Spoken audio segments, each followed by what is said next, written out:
with the highest temperatures always towards the southeast, 12 to 14 degrees Celsius. Now, through Wednesday evening and overnight, this system becomes slow-moving with patchy rain, so we lose the intensity of that wet weather as we head into Thursday morning. But certainly through Thursday, we'll see some cloudy and damp conditions to start the day. Frosty weather, though, for the northwest of Scotland, even shelter spots across Northern Ireland. And through the morning, we could see some brighter weather here as that rain just comes and goes anywhere from central Scotland down towards Pennine districts, as well as the Midlands. Towards the southeast, though, some brighter weather. And here's your outlook through the next few days, remaining mild but windy on Friday.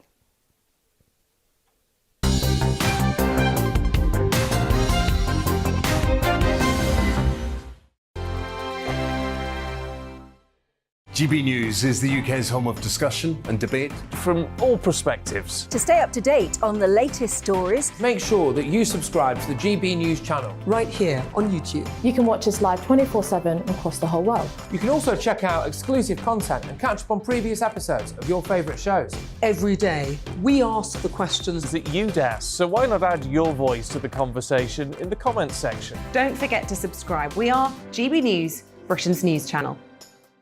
Every night at 11 on GB News, we bring you the next day's stories the day before. It's basically like time travel. If it's a big story, we'll cover it, guaranteed. But we'll also have some fun along the way. Big opinions, big laughs. Sometimes big hair. This is Headliners, the paper review show that won't send you to sleep like the others will. 11 p.m, 7 nights a week. Join us.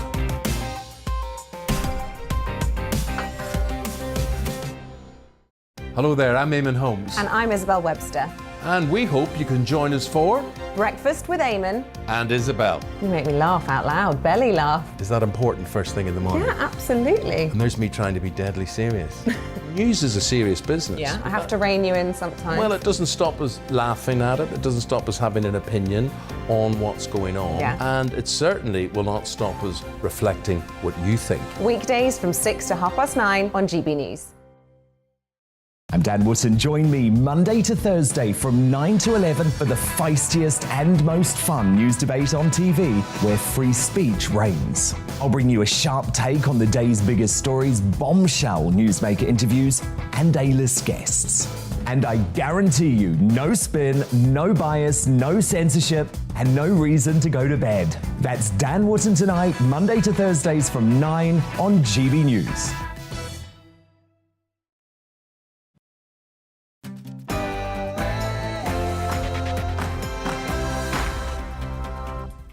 Hi there, welcome to Brazier. Some fast-paced news from 4 until 6 today. Coming up in the next 60 minutes is Joe Biden, the president who last week confused Ukraine with Iran, the man to lead the free world at a time of crisis.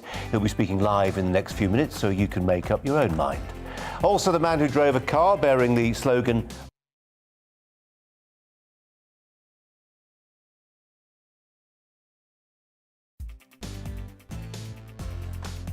British men volunteering to fight in Ukraine might be better off staying at home and playing Call of Duty. Phil Campion is my guest. Alongside me throughout the next 2 hours, the political commentator Emma Webb. But first, the headlines with Polly.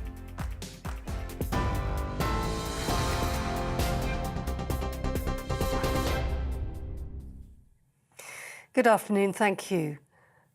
The headlines this hour: Ukraine's foreign ministry claims Russian forces are shelling humanitarian evacuation routes from Mariupol in the south of Ukraine after ceasefires were put in place across a number of cities. The governor of the northeastern state of Sumy has said the ceasefire has largely held. Previous attempts at allowing citizens to leave some cities have failed, though, with both sides accusing the other of breaking the ceasefire agreements. The United Nations Refugee Agency estimates the number leaving the country has now reached 2 million. President Zelenskyy has also rejected Russian proposals to evacuate Iranian citizens into what he has described as occupied territory in Russia and Belarus. Occupants have again bombarded Sumy with air bombs. It is our peaceful city which has never, throughout its history, posed any kind of threat to Russia. The kind, quiet and lovely Sumy region which is being turned into hell. Mariupol, a peaceful and hard-working city which has no anger, was encircled and blocked. The president of Ukraine, well, the head of NATO, Jens Stoltenberg, warns the situation could spiral out of control and that Russia's war must not escalate beyond the country of Ukraine. President Putin's assault continues and the humanitarian impact is devastating. Many civilians have been killed or wounded, and 2 million people have fled Ukraine. This is Europe's fastest growing refugee crisis since the Second World War. There are very credible reports of civilians coming under fire as they try to evacuate. Targeting civilians is a war crime. Jens Stoltenberg. Well, the boss of the Shell oil company has apologised after his company bought a cheap shipment of Russian oil last week. The organisation said it would withdraw from purchasing Russian oil in future and will shut petrol stations across the country. It comes as British drivers here have been hit by the biggest weekly hike in fuel prices in at least 18 years. Meanwhile, US President Joe Biden is expected to announce a banning of Russian oil imports into the United States. The White House has said it'll later announce actions to hold Russia to account for its invasion of Ukraine. It's thought the United States will be acting alone as Europe is significantly more reliant on Russian fossil fuels. But the measure is likely to lead to a further rise in global oil and gas prices. And there's a warning for employees in Britain that they could be facing the sharpest decline in real incomes since the 1970s. The think tank, the Resolution Foundation, estimates a fall of £1,000 for each household. A scale of decline which would normally be associated with recessions is about to happen. Their report says the crisis in Ukraine has increased both the scale of price rises and also the degree of uncertainty. In other news, in the last hour it's been announced that Prince Andrew has paid his financial settlement to his accuser, Virginia Giuffre. A document filed by both parties to the New York court called for the civil sexual assault action to be dismissed following the deal. The Duke of York has always denied the claims and did not admit liability as part of his settlement. John Bercow has been administratively suspended from the Labour Party pending an investigation. It comes after an independent expert panel found the former Speaker to be a serial bully and recommends he should never be allowed a parliamentary pass again. The report accused Mr Bercow, who was Speaker of the House of Commons for 10 years, of behaviour that fell below what would be expected for the House. In response, Mr Bercow described the investigation as a travesty of justice and amateurish. Patients are being encouraged to use the NHS app before they call a doctor under plans to improve the health service. The Health Secretary has been outlining his vision for reform, which includes giving people greater control and choice over their care. Speaking at the Royal College of Physicians, Sajid Javid said the NHS needs to adapt to cope with the challenges it's facing. We're putting prevention at the heart of the NHS app, making it the front door for preventative tools and services like a new digital health check. And we're going to go further and develop apps and websites that give people direct access to diagnostics and therapies. In Australia, tens of thousands of residents in Sydney have fled their homes overnight as severe flooding continues across the east coast. It follows a record downpour that's hit parts of Queensland and New South Wales over recent weeks, cutting off towns and sweeping away farms and roads. 19 people have been killed since the flooding began. You're with GB News. We'll bring you more news as it happens. Now let's get back to Brazier.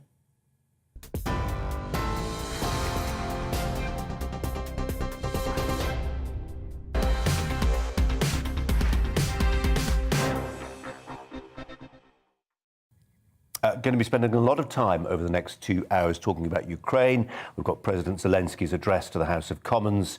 The Lords will be in there too at the top of the next hour. We're also expecting Joe Biden to make some announcements with regard to oil, Russian oil and gas. That's pending too. So let's try and get away some non-Ukraine news whilst we can. For Remainers, John Bercow was a hero. Infamously, he drove a car with a bumper sticker which bore the slogan, bollocks to Brexit. He stood down as Speaker in 2019 and, in a sign of his divisiveness, became the first Speaker in modern history not to be given a peerage. But there were plenty of people prepared to give him the time of day. Sky News, for instance, had him as their election night pundit in 2019. But today, his reputation, well, to some degree, it's in tatters. An independent expert panel said that while Speaker, Bercow was a serial liar and serial bully. So serious were his transgressions, they said, that he should no longer be physically allowed to access Parliament. Labour now has faced calls to strip Bercow of his Labour Party membership. They've temporarily suspended it. Amongst the allegations against the 59-year-old were that he threw a mobile phone so that it shattered over a secretary. His behaviour was described as falling very far below that which the public have a right to expect from any member of Parliament. Well, here he is, if you don't remember what he sounds like, in February 2017, announcing he would use his position as Speaker to ban the then President Donald Trump from Parliament and block MPs from hearing what he had to say. By a foreign leader to both houses of Parliament is not an automatic right, it is an earned honour. For the imposition of the migrant ban, I would myself have been strongly opposed to an address by President Trump in Westminster Hall. After the imposition of the migrant ban by President Trump, I am even more strongly opposed to an address by President Trump in Westminster Hall. As far as this place is concerned, I feel very strongly that our opposition to racism and to sexism and our support for equality before the law and an independent judiciary are hugely important considerations in the House of Commons. Well, he got applause, but quite a few people felt that was overstepping the mark and the limits of his powers. Joining me to discuss this and other stories in the news today, the Reclaim Party leader, Laurence Fox. Thanks for joining us today. Appreciate it. He was pompous, he was a panjandrum, but that didn't necessarily make him a bully. Well, it has made him a bully, and it's interesting that he said his bumper sticker has said bollocks to Brexit, and the parliamentary status said bollocks to Bercow. It's really lovely to see bullies getting their comeuppance. I enjoy it greatly. I think a lot of people are enjoying the moment today, but is there a serious underlying thought here, which is that he has devalued the office of Speaker of the House of Commons?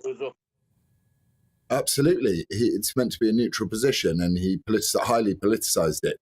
And it was very interesting to see, while he was condemning Donald Trump, he actually looked rather like Donald Trump, didn't he, in that clip there? Have we got some sound interference coming through from somewhere, by the way? We can hear another. We're sorting that out, I'm told. We booked you originally to talk not about the Speaker of the House of Commons, Laurence, but actually to talk about Justin Trudeau. You've been very critical of the Canadian Prime Minister recently. We saw him yesterday, didn't we? Yesterday, with our Queen, pictured there, maskless. Later on in the day, he chose to wear one, almost like a stage prop. Yes, well, masks, these pointless cloth masks, are just a symbol of one's adherence to the woke religion. It's the vestments, if you like, of the woke religion. The burqa, the woke burqa is how I describe them. But fortunately, Her Majesty's now got some good, strong natural immunity from COVID, and so did Obama and what's his face, Fidel Trudeau.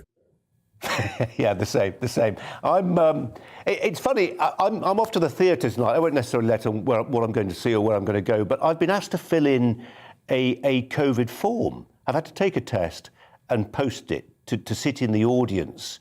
It does appear that aspects of life in England, certainly in Britain, but in England, where the rules have been advanced rather, are different according to where you go. And I just wonder, as a former actor yourself, what you make of a sector like the arts sector, which received £1.5 billion of taxpayers' money, seemingly foot-dragging when it comes to relaxing the rules around the wearing of masks, for instance.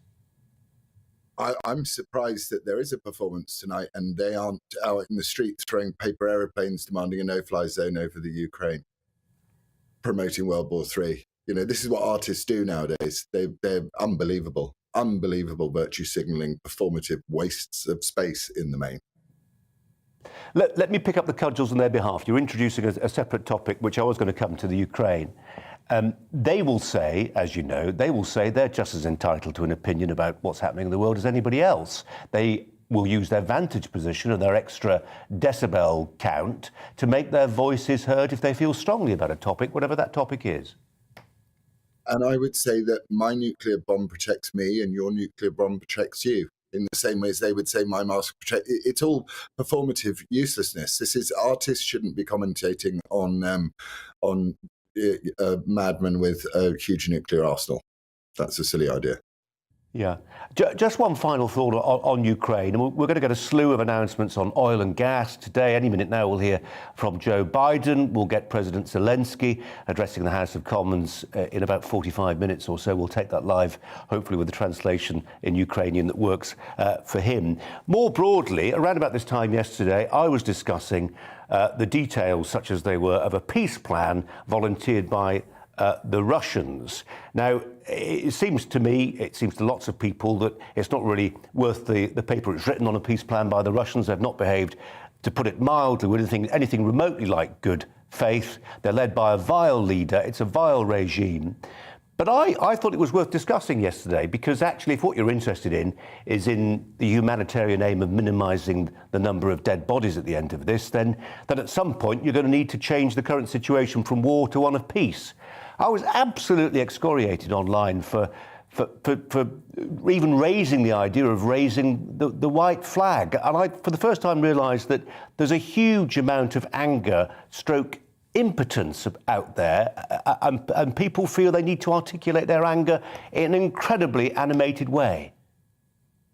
Well, it's a symbol of the weaponization of social media, isn't it? There's a goodies and there are baddies, and anyone who thinks that we shouldn't go and start World War III is a Putin apologist. But actually, what we really should all be looking for is a reduction of certainly of civilians. We need to make sure that civilians are not murdered and killed in this conflict. So we need the swiftest end to this conflict as possible, and not an escalation of it and a stoking of it, as the American State Department have done today, and as the bellicose politicians across Europe are doing. It's extraordinary. You've got leaders of political parties in the United Kingdom calling for Putin to be assassinated.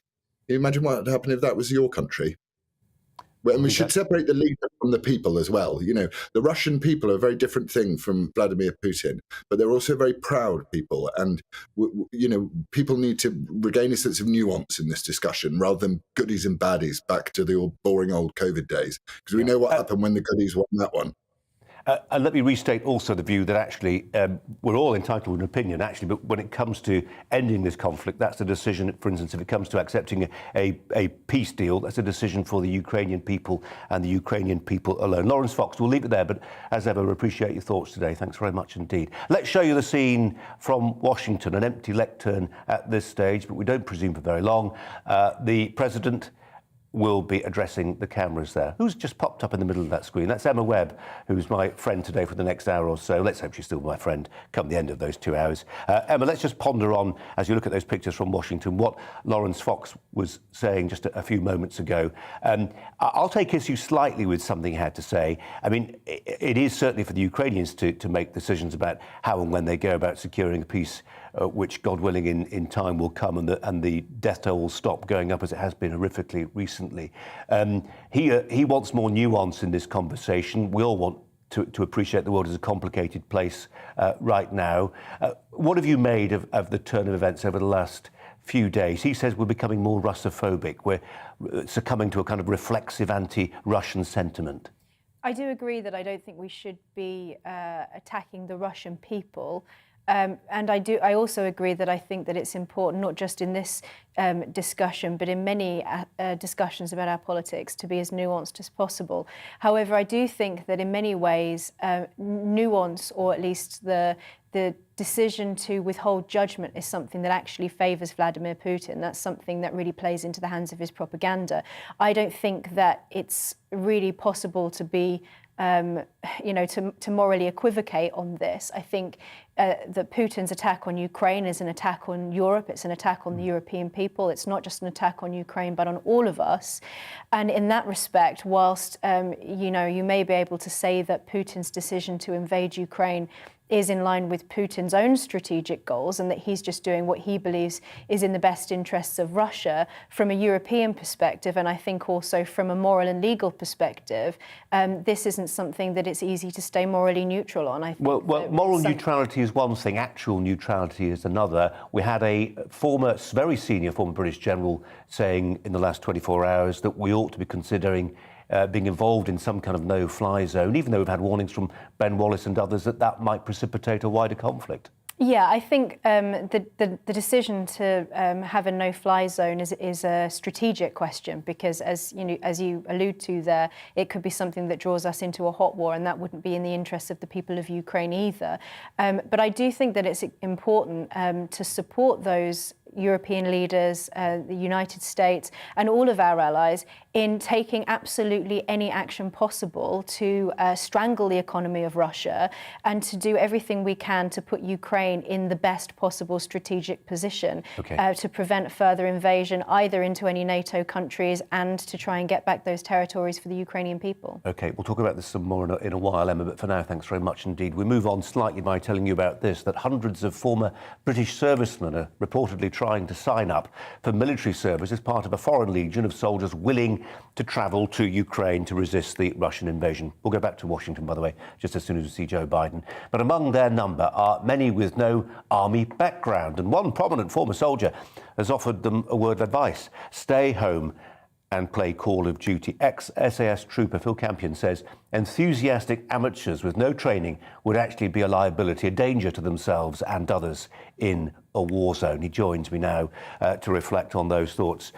Phil Campion, thanks for your time. What is your advice to those contemplating getting involved? Exactly what I said there. Dedicate your time to doing something that's useful. Maybe collect bits and pieces that can be sent down there. Maybe do something humanitarian. But don't go over that line thinking you get into a punch-up. Don't go over that line thinking you're going to be dangling off ropes and kicking doors in, because you're not trained, you're not required, and you actually become a liability to the people that will then end up having to save you because you've got yourself into a situation that you probably didn't understand. I mean, your message is addressed to people with no military training. What about former soldiers? We're told that there are scores of former military personnel who are seeing what's happening in Ukraine and want to go out there to help. What's your message to them? If you're a former soldier with combat experience, you know what you're getting yourself into, OK? Even then, there's stuff like language barrier and all that sort of stuff, which is going to have to be a consideration. And don't be, surprised if you end up guarding a gate or searching cars, all that sort of stuff, when you thought you were going to be doing something else. My advice really is, if you can help, do help. If you do go over there and you are trained, make sure you don't sort of like intimate you can do stuff that you didn't do in a former life in the military. I.e., you get a lot of guys going, yeah, I used to do this, that, and the other, and sort of upping their skill sets to get themselves a better job in the field. Work within your capability. That's what you need to be doing if you go over there, without a doubt. Do you know, former comrades at arms, Phil Campion, who are thinking about this, have thought about doing it, maybe have even gone, or those who've been confused by that contradictory guidance from government? Liz Truss saying one thing, the Foreign Secretary saying, if you want to go and fight there, do go and fight. Others, not least Ben Wallace, the Defence Secretary, saying actually that is not the government's position. It's not necessarily even lawful. Yeah, Liz Truss didn't do anybody any favours with what she said there. And it would be nice to see her publicly take that statement down, you know what I mean? Or at least adjust it somewhat. Like I said before, I know guys that are going over there on humanitarian stuff now, people that are delivering kit across the border. Don't forget, the West isn't really being affected that much at the moment. Lviv is still fairly get-to-able if you need to. So there's a lot of guys military. I know 2 guys myself went over this week, and I've been myself negotiating some Americans getting out of there who want to be evacuated. So, if you can add something to the party, if you can help, and you can genuinely do that without being a nuisance, get involved. If you can't, stay away, because that makes you, you become more of a hindrance than you do a solution to the problem. As a former serviceman, who I'm sure has made a study during the latter stages of the Cold War, or at least in talking to former service personnel who served in the Cold War. Have you been surprised by the apparent, if it's fair to describe it, inadequacy of the Russian forces, or is what they're trying to do necessarily going to be a difficult thing to do? I mean, have you been surprised by their losses, by their tactics? They're using an old-fashioned doctrine, which is probably out of date now.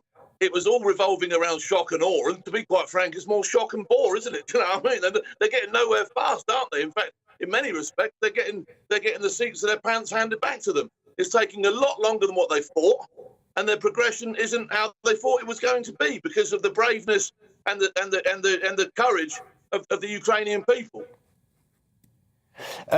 We've been talking on this news channel. I've interviewed several guests over the last fortnight, Phil Campion, and made the point to them that it feels like whatever happens in Ukraine, one impact of all this, and we saw the Prime Minister meeting with the leaders of Poland and Hungary and the Czech Republic today, is that we're going to see substantial numbers, probably, of British soldiers posted as they once were in Germany. I think 50,000 at its height of the Cold War. We're going to see thousands of British troops in those eastern fringes of countries like Poland, and a recognition that we've probably neglected our defence budget over the past 10 years. I mean, we haven't got tens of thousands to put over there at the moment, have we? We've got spec going all over, and these new units being set up, the Ranger battalions, looking at stuff in Africa. We're spread so thinly at the moment that without a major rehaul and a major look at things, and that's at the strategic level and probably slightly above my pay grade, if I'm being perfectly honest. So I'd be talking out of term if I concentrated my efforts there for you. It's always refreshing when people admit that they're not necessarily qualified to talk on something. Phil Campion, absolutely. Appreciate your time. Thanks very much indeed, Phil Campion there. Well, Emma Webb's alongside. We were both waiting, as you're waiting, for Joe Biden to appear before the microphones in Washington. We'll take you there, and you can listen in just as soon as we catch hide and hair of him. On the point about people, Brits, Emma, volunteering to go and fight, or do anything in Ukraine, it's a strong impulse, isn't it? And the numbers are potentially quite large. We were hearing hundreds. Yeah, I think that's a really noble instinct for people who see this conflict is taking place and the injustices that are going on. And we've seen, horrendous footage of children walking and crying, unaccompanied minors walking from Ukraine to neighbouring countries. Just atrocious things that people are either seeing on the news or hearing personally from friends or family that they may have in Ukraine. I think that it's a very noble impulse to go and want to fight with the Ukrainian people when they've showed so much courage and heroism, as we were just hearing. But I also do think that there's a very, very fair point to say that actually if you go into a conflict zone in order to help, in order to join their foreign legion there, that actually if you're not qualified to do that, then you may actually be more of a hindrance than a help. And that there are other ways that we can help Ukraine and we can help their war effort as well as in a humanitarian way by supporting them financially through fundraising and so on, rather than necessarily making a nuisance of yourself in a conflict zone. As promised, we're going to go to Washington. Joe Biden speaking about oil and gas and Russia. Reports of Russian oil and gas and energy. That means Russian oil will no longer be acceptable at U.S. ports, and the American people will deal another powerful blow to Putin's war machine. This is a move that has strong bipartisan support in the Congress and, I believe, in the country. Americans have rallied to support their Ukrainian people and made it clear we will not be part of subsidizing Putin's war. We made this decision in close consultation with our allies and our partners around the world, particularly in Europe, because a united response to Putin's aggression has been my overriding focus, to keep all NATO and all of the EU and our allies totally united. We're moving forward with this ban, understanding that many of our European allies and partners may not be in a position to join us. The United States produces far more oil domestically than all the European countries combined. In fact, we're a net exporter of energy. So we can take this step when others cannot. But we're working closely with Europe and our partners to develop a long-term strategy to reduce their dependence on Russian energy as well. Our teams are actively discussing how to make this happen, and today we remain united. We remain united in our purpose to keep pressure mounting on Putin and his war machine. This is a step that we're taking to inflict further pain on Putin, but there will be cost as well here in the United States. I said I would level with the American people from the beginning. And when I first spoke to this, I said defending freedom is going to cost. It's going to cost us as well in the United States. Republicans and Democrats understand that. Republicans and Democrats alike have been clear that we must do this. Over the last week, I've spoken with President Zelenskyy several times, hear from him about the situation on the ground, and to consult and continue to consult with our European allies and about U.S. support for Ukraine and the Ukrainian people. Thus far, we've provided more than $1 billion in security assistance to Ukraine. Shipments of defensive weapons are arriving in Ukraine every day from the United States, and we, the United States, are the ones coordinating the delivery of our allies and partners of similar weapons, from Germany to Finland to the Netherlands. We're working that out. We're also providing humanitarian support for the Ukrainian people, both those still in Ukraine and those who have fled safely to a neighboring country. We're working with humanitarian organizations to surge tens of thousands of tons of food, water, and medical supplies into Ukraine, and with more on the way. Over the weekend, I sent Secretary Blinken to visit the border between Poland and Ukraine and to Moldova to see what the situation was firsthand and report back. General Milley, Chairman of the Joint Chiefs of Staff of our Defense Department, was also in Europe, meeting with his counterparts and allies on NATO's eastern flank to reassure them, those countries bordering Russia, NATO countries, that we will keep our NATO commitment, a sacred commitment of Article 5. The Vice President Harris is going to be traveling to meet with our allies in Poland and Romania later this week as well. I've made it clear the United States will share in the responsibility of caring for the refugees so the costs do not fall entirely on the European countries bordering Ukraine. And yesterday I spoke with my counterparts in France, Germany, and the United Kingdom about Russia's escalating violence against Ukraine and the steps that we're going to take together with our allies and partners around the world to respond to this aggression. We are enforcing the most significant package of economic sanctions in history, and it's causing significant damage to Russia's economy. It has caused Russian economy to, frankly, crater. The Russian ruble is now down to 50%, by 50% since Putin's announced his war. 1 ruble is now worth less than 1 American penny. 1 ruble is less than 1 American penny. And preventing Russia's central bank from propping up the ruble and to keep its value up. They're not going to be able to do that now. We cut Russia's largest banks from the international financial system, and it has crippled their ability to do business with the rest of the world. In addition, we're choking off Russia's access to technology like semiconductors and sap its economic strength and weaken its military for years to come. Major companies are pulling out of Russia entirely without even being asked, not by us. Over the weekend, Visa, MasterCard, American Express, they all suspended their services in Russia, all of them, joining a growing list of American and global companies from Ford to Nike to Apple. They've suspended their operations in Russia. The U.S. Stock Exchange has halted trading of many Russian securities. The private sector is united against Russia's vicious war of choice. The U.S. Department of Justice has assembled a dedicated task force to go after the crimes of Russian oligarchs. And we're joining with our European allies to find and seize their yachts, their luxury apartments, their private jets, and all their ill-begotten gains to make sure that they share in the pain of Putin's war. These, by the way, are giant yachts. You've put some of them in your press. I mean, some of them are, I think I read one was over 400 feet long. I mean, this is worth hundreds of millions of dollars. The decision today is not without cost here at home. Putin's war is already hurting American families at the gas pump. Since Putin began his military buildup on the Ukrainian borders, just since then, the price of the gas at the pump in America went up 75 cents. And with this action, it's going to go up further. I'm going to do everything I can to minimize Putin's price hike here at home. In coordination with our partners, we've already announced that we're releasing 60 million barrels of oil from our joint oil reserves. Half of that, 30 million, is coming from the United States. And we're taking steps to ensure the reliable supply of global energy. We're also going to keep working with every tool at our disposal to protect American families and businesses. Now, let me say this. To the oil and gas companies and to the finance firms that back them, we understand Putin's war against the people of Ukraine is causing prices to rise. We get that. That's self-evident. But, it's no excuse to exercise excessive price increases or padding profits or any kind of effort to exploit this situation or American consumers, exploit them.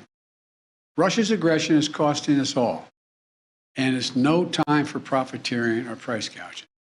I want to be clear about what we'll not tolerate, but I also want to acknowledge those firms and oil and gas industries that are pulling out of Russia and joining other businesses that are leading by example.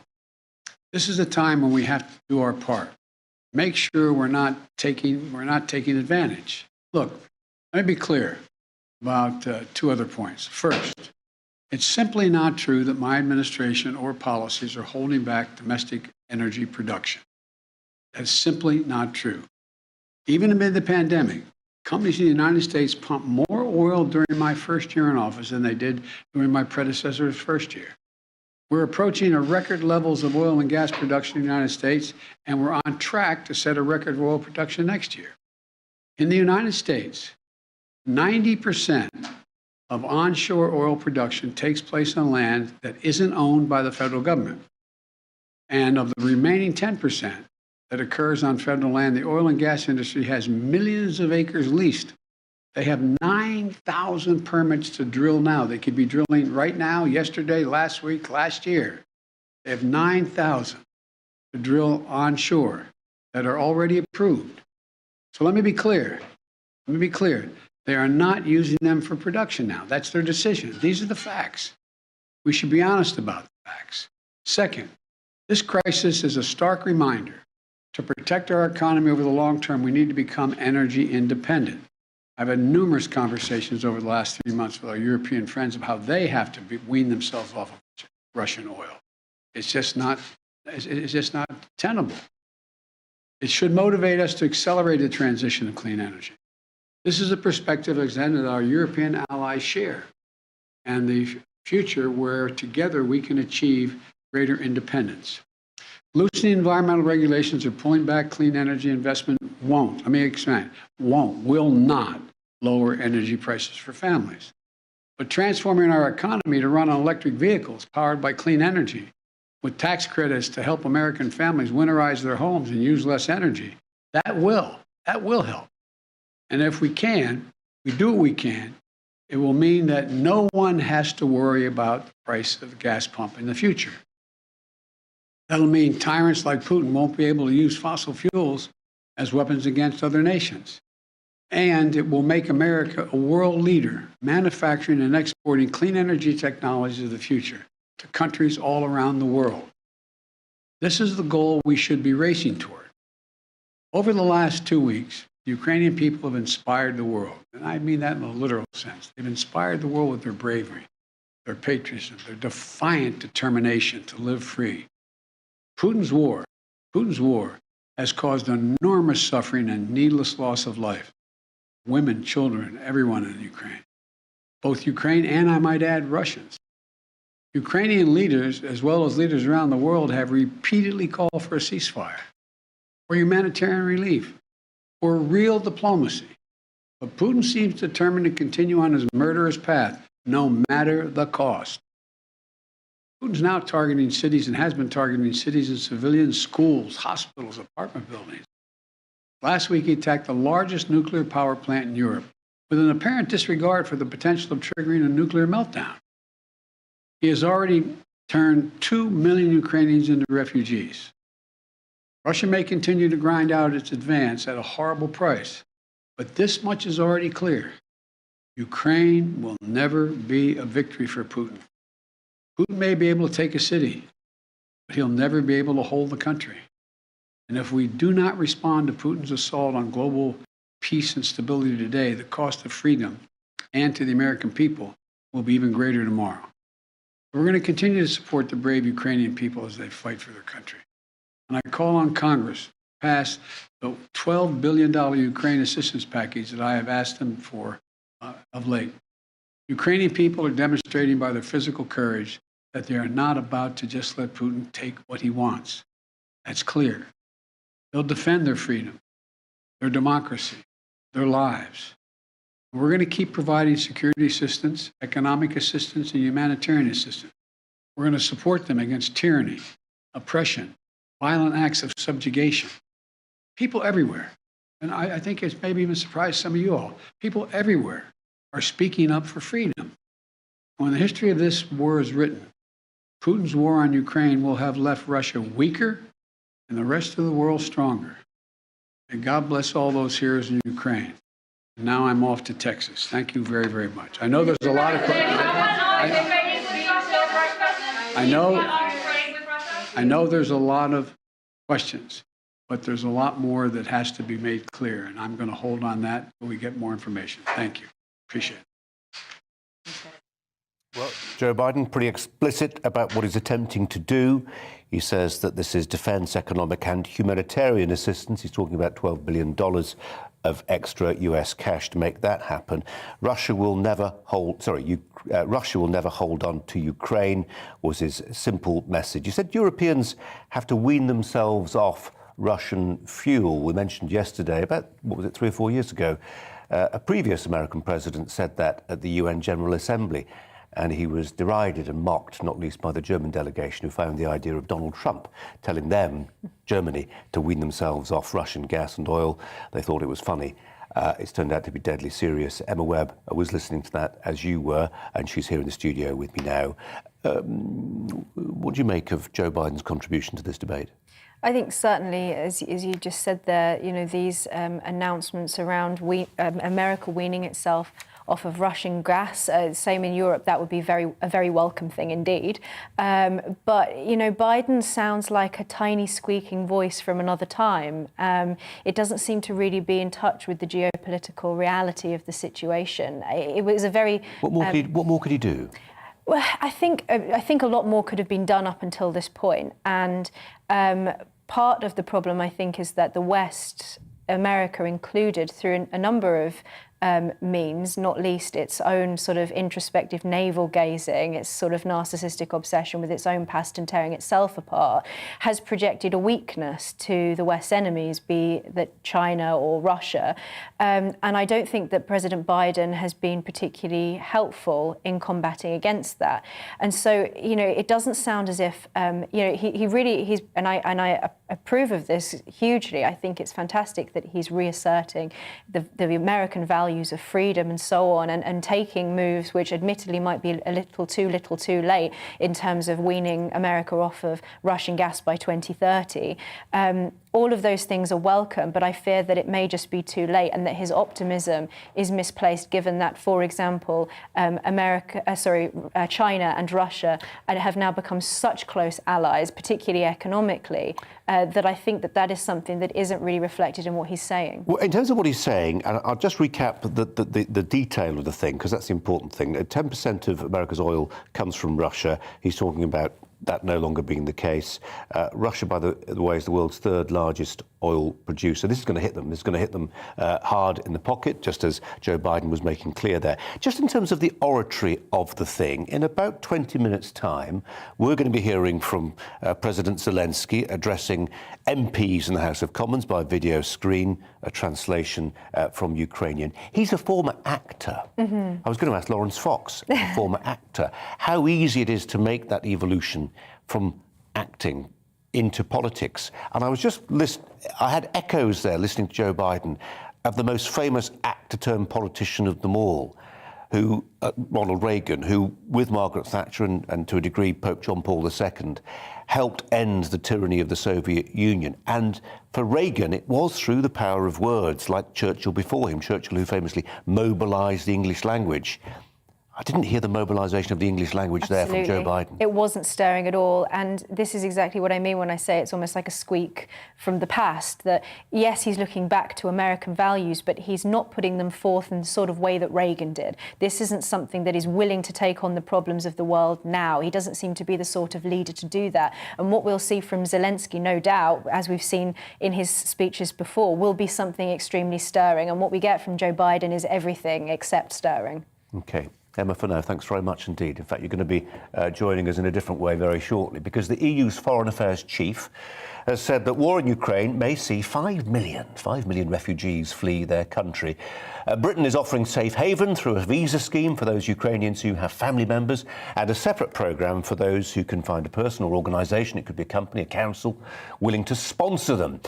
Well, it feels, given how public sentiment is running right now, that many Britons would support something on a grander scale, even up to the idea of sending chartered aircraft to countries like Poland for an airlift. Well, the positive response has been compared unfavourably to the welcome given or not given to migrants from the Middle East. Some BBC journalists, for instance, have wondered out loud whether the difference is driven by the colour of skin. Others say it's more complicated than that. Ukraine is a European neighbour. Its people are being offered homes in neighbouring countries where they have ethnic and historical ties, or which are home to their co-religionists.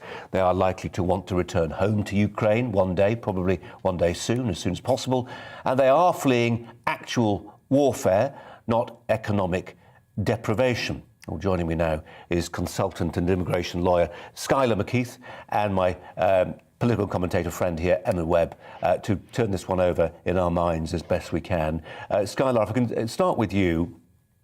There is a distinction in the minds of some between and accepting fully that obviously a great many Syrian refugees were refugees, they were fleeing a war zone, but mixed in with those 1.3 million people who made their way principally to Germany, but to Scandinavia and other Western European countries as well. There were people who were not driven to move by warfare, and maybe that's made people a little bit cynical.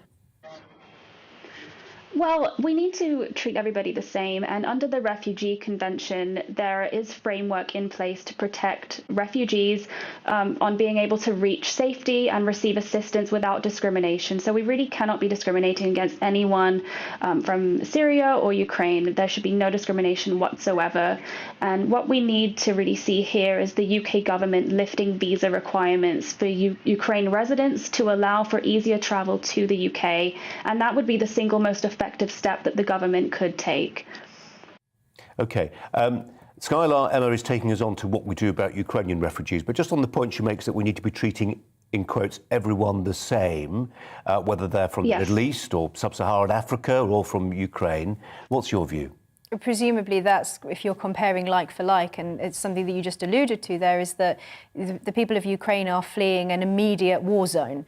And I think if you look at the people's responses, the public's responses to those who were, particularly those who worked with British armed forces in Afghanistan, who were immediately fleeing the Taliban takeover of that country, I think people were a lot more sympathetic to that than, for example, those who were coming over across the Channel illegally, whose first act entering the UK is an illegal one.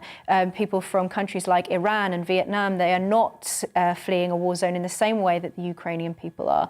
And I think as well on an emotional level, the Ukrainian people are Europeans, and so I think it's quite natural that the European as is the case also, admittedly, in countries in the Middle East, it's always preferable for people seeking refuge to seek that refuge and to stay as close as possible to their country of origin, because it helps them to return to their country.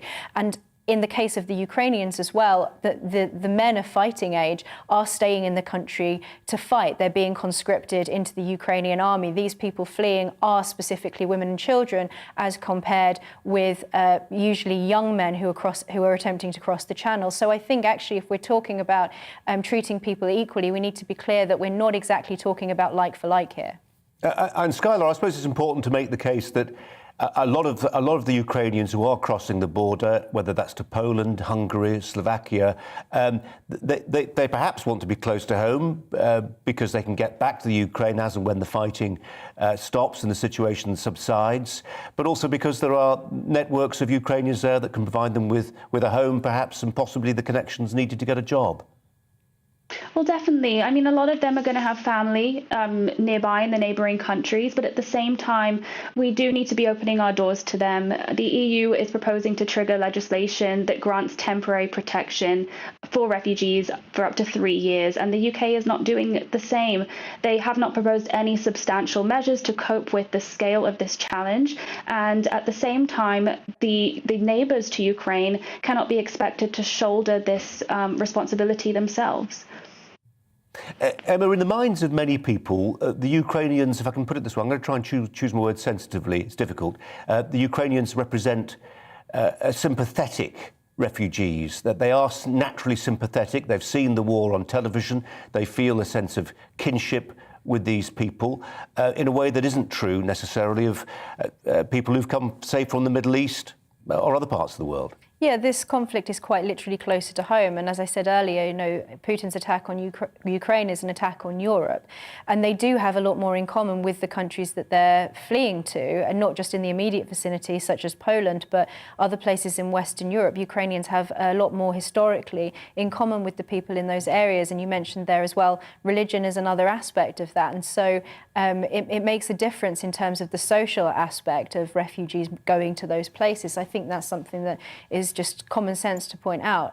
I do think that it's important that we do everything that we can to help the Ukrainian refugees. But this is a point that has been made also by people with Ukrainian, with Russian ancestry, that, you know, just opening the doors and letting everybody in is not necessarily going to solve the problem, and that's not necessarily what the Ukrainian people want. I think it's right that the UK is trying to sort out the visa system, particularly to allow people who have family members in this country to come here. But I think that we need to be wise about the way that we do this, and just flinging open the doors is potentially going to cause, to a degree, as we've seen in previous waves of migration, social tensions that might not be in the best interests of the refugees or in the best interests of the people who are already here. And Skylar McKeith, what do we say to critics of the Home Office who've been pointing out that the operations in Calais, the border force operations there, are just not working quickly enough? I suppose the border force will say, look, if somebody's made it to northern France, they're safe from the bombs and the bullets. OK, the processing may take some time, but they have to be sure that the people who are seeking to come to the UK pose no risk of infiltration, that their intentions are sound. Well, absolutely. I mean, they should be properly, they should go through the proper security procedures in Calais, if that is where they are.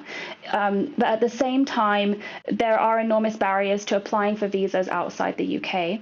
And there could be a lot of difficulty with doing so in France or Germany because of the amount of people that are there. And so we do need to assist with that. And for example, the visa application in Kiev is closed. And so a lot of people will be in immediate danger if they try to flee their homes, to go to the neighbouring countries to attend those visa application centres. Emma Webb, where does this leave the broader conversation about immigration to the UK? I mean, I've spent lots of time over the last few months pointing to the broken system that characterises the migrant flow in small boats across the English Channel. Do we look at that differently now? I would suggest not. Others will say it does reframe that argument. I think this is a reminder of the argument that I think is a very, very strong argument for dealing with channel crossings, aside from the human trafficking and criminal aspect, which is another part of this conversation. I think one of the strongest arguments is that we need to prioritise helping those who need immediate help, and this, as was the case with those who had helped British armed forces in Afghanistan, is an example of when we need to offer refuge to those people who really immediately, truly need it, and not to confuse that need for economic migrants, many of which are coming across the channel illegally. And so this is another example of how we need to be prioritising our resources to help those who really need it, and not, you know, allowing people to jump the queue by coming here illegally. Emma Webb and Skylar McKeith, thanks both very much indeed for your thoughts today. You're with Colin Brazier on GB News, on TV, online and on digital radio. Coming up to getting on for 8 minutes to 5. We're going to be hearing from President Zelenskyy addressing MPs at the top of the 5. We'll bring that to you live, of course. Also after the break, we're going to be live to our reporter, Bradley Harris, who is in Poland, seeing the situation there on the ground. We'll bring that to you. First, though, it's time for the weather. Hello there. Remaining windy through the rest of today, with more rain arriving from the Atlantic through tonight. Slow-moving systems, which means where you see the rain, it could last for quite some time. And the reason why, high pressure routed towards Central Europe, so any weather systems just tracking in from the Atlantic grind to a halt across the country. And what that means through Tuesday evening, some showery bursts of rain across western and northern Scotland with a thundery element for a time, and even more clouds across England and Wales. The odd spot or two of rain in the breeze can't be ruled out. We lose the gales through the middle part of the night across the northwest before this rain approaches from the Atlantic through the early hours of Wednesday morning. So a wet and windy start to the day for Northern Ireland and Western Scotland. Frost-free elsewhere, more cloud than Tuesday morning, but through the day on Wednesday the cloud will break, so a drier and brighter spell of weather for eastern Scotland, central and eastern areas of England, and we may even see some brighter weather for a time across Wales before this rain just clips western parts of Wales and the West Country later. Rain continues across Northern Ireland and Western Scotland with snow above around 300 metres, and gales through the morning. We could see gusts up to 60 miles an hour across the Western Isles. So all in all, it's a east-west split with the highest temperatures always towards the southeast, 12 to 14 degrees Celsius. Now through Wednesday evening and overnight, this system becomes slow moving with patchy rain, so we lose the intensity of that wet weather as we head into Thursday morning. But certainly through Thursday, we'll see some cloudy and damp conditions to start the day. Frosty weather though for the northwest of Scotland, even shelter spots across Northern Ireland. And through the morning we could see some brighter weather here as that rain just comes and goes anywhere from central Scotland down towards Pennine districts as well as the Midlands. Towards the southeast though, some brighter weather. And here's your outlook through the next few days, remaining mild but windy on Friday. I'm Liam Halligan. Join me every weekday at 1 p.m. for On the Money, your daily dose of economics, business and consumer news. I got 25 years experience covering economics and finance. We hold grown-up discussions with a host of experts who really know their stuff. We can't buy gas and store it. That was a mistake, wasn't it? I think it was a mistake. Even you, Liam, don't have a crystal ball. Inflation's a real threat. Every weekday at 1, you're On the Money.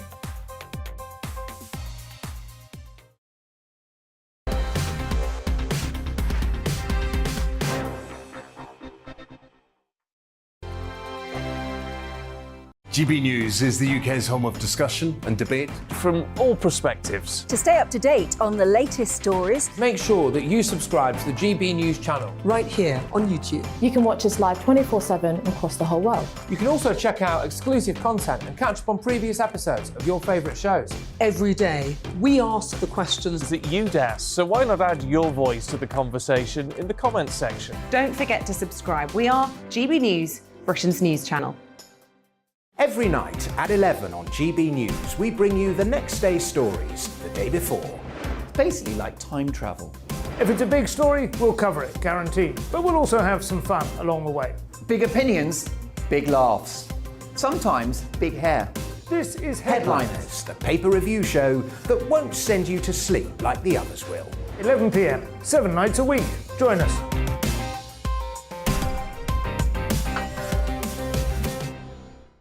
Hello there, I'm Eamon Holmes. And I'm Isabel Webster. And we hope you can join us for Breakfast with Eamon and Isabel. You make me laugh out loud, belly laugh. Is that important first thing in the morning? Yeah, absolutely. And there's me trying to be deadly serious. News is a serious business. Yeah, I have to rein you in sometimes. Well, it doesn't stop us laughing at it. It doesn't stop us having an opinion on what's going on. Yeah. And it certainly will not stop us reflecting what you think. Weekdays from 6 to 9:30 on GB News.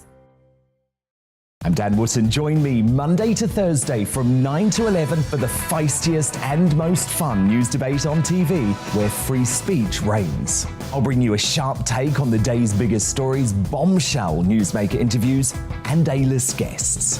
And I guarantee you, no spin, no bias, no censorship, and no reason to go to bed. That's Dan Wootton Tonight, Monday to Thursdays from 9 on GB News.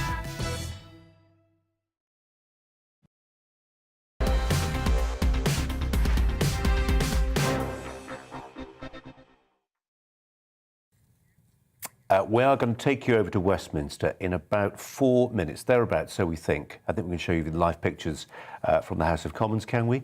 Well, anyway, let me just tell you something about, we know we're going to hear from President Zelenskyy. We heard from Joe Biden announcing those oil imports being cut immediately in America. Price of oil has spiked, as you'd expect. In the UK, imports of Russian oil, it's going to happen, but it's not going to happen fully until the end of the year. About 8% of our oil imports, our oil demand comes from Russian imports. So by the end of the year, that will have gone. So in about 3 minutes or thereabouts, we're going to hear from President Zelenskyy addressing MPs in our House of Commons. But let's take you somewhere else right now. Bradley Harris has been in Poland, looking at the refugee situation there and the flow of people across that border. Bradley. I've come over an hour away from Przemyśl, which is the city nearest the border between Poland and Ukraine. I've now come to Rzeszów, and I've come to the UK visa office, which, if you look behind me, it may look like a restaurant. That's because it was at one point. Now there's a sign on the door that says UK visa office for today. A list is full. Please register online for the next days. If you had come by here 3 or 4 hours earlier, there would have been huge queues outside here because they weren't letting anybody in. Everybody was stuck outside. You had elderly people, young children, all waiting to find out if they can get a visa to the UK. These are Ukrainians that have come here to try and find a home in the UK. I was asking people why they want a visa to the UK. They were saying because they have relatives there. They want to be with their family again. And for others, they simply have nowhere else to stay. Even here in Poland, where they fled from Ukraine, they still want to head to the UK because they feel they have nowhere else to stay here.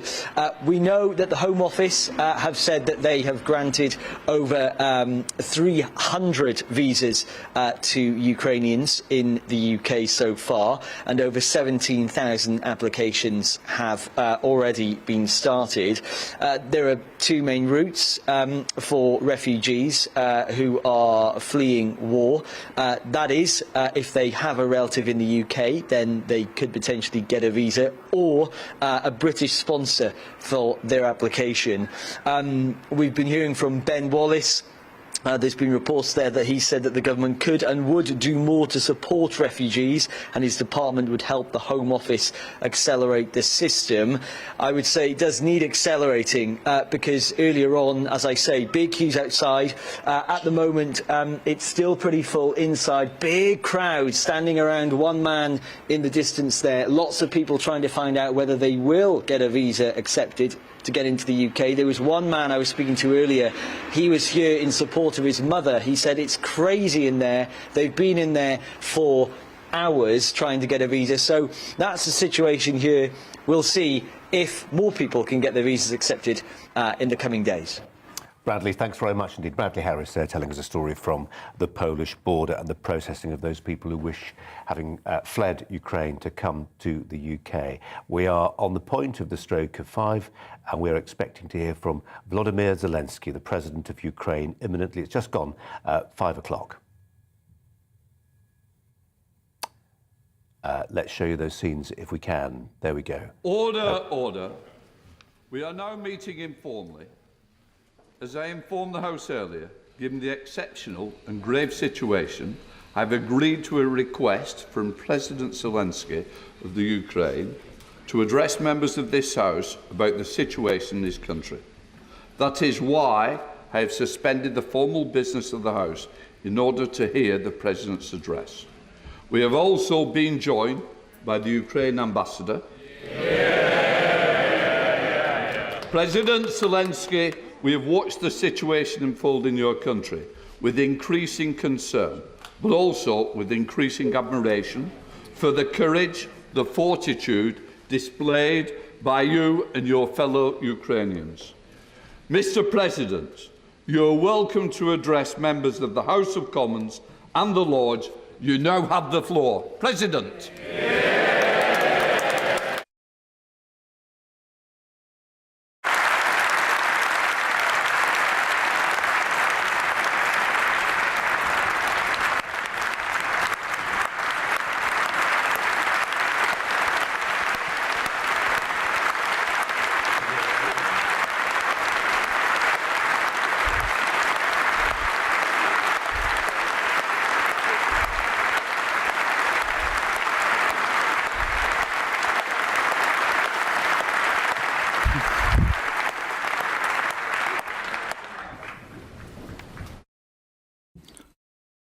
Mr. Speaker,